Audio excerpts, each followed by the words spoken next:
আসসালামু আলাইকুম, সবাইকে আমার ক্লাসে আরও একবার স্বাগতম।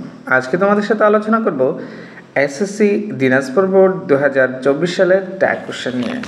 চলো শুরু করা যাক।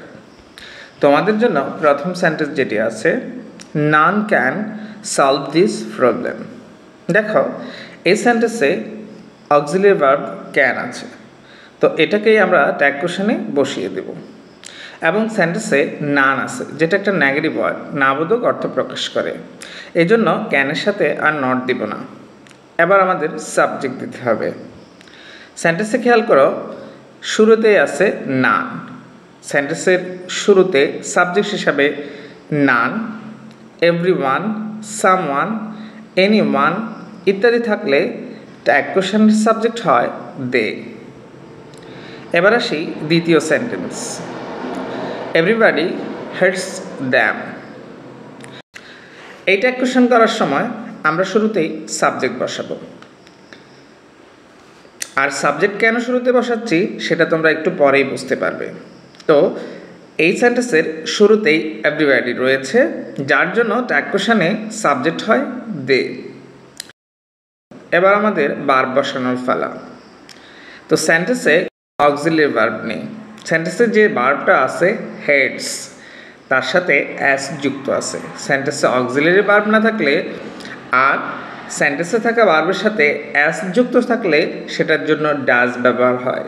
কিন্তু দে এমন একটা সাবজেক্ট যেটার সাথে ডাজ ব্যবহার করা যাবে না, ডাজের পরিবর্তে ডু ব্যবহার করতে হবে।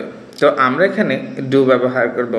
এবং সেন্টেন্সে যেহেতু নট কিংবা নেগেটিভ ওয়ার্ড নেই, অর্থাৎ সেন্টেন্সটি হাবোধক, সেহেতু আমরা এখানে ডু এর সাথে নট ব্যবহার করব, ডোন্ট লিখব। আমাদের জন্য 3 number sentence, let's do the work. দেখো, সেন্টেন্সটি লেটস দিয়ে শুরু হয়েছে, অর্থাৎ সেন্টেন্সটি লেটস যুক্ত ইম্পারেটিভ সেন্টেন্স। তো লেটস যুক্ত ইম্পারেটিভ সেন্টেন্সের ট্যাগ কোশ্চেন হিসেবে শ্যাল উই ব্যবহার করা যায়। ডিতে রয়েছে telling lines is a great sin. খেয়াল করো, এই সেন্টেন্সে কিন্তু অক্সিলিয়ারি ভার্ব ইজ রয়েছে, তো এটাকেই আমরা ট্যাগ কোশ্চেনে ব্যবহার করব।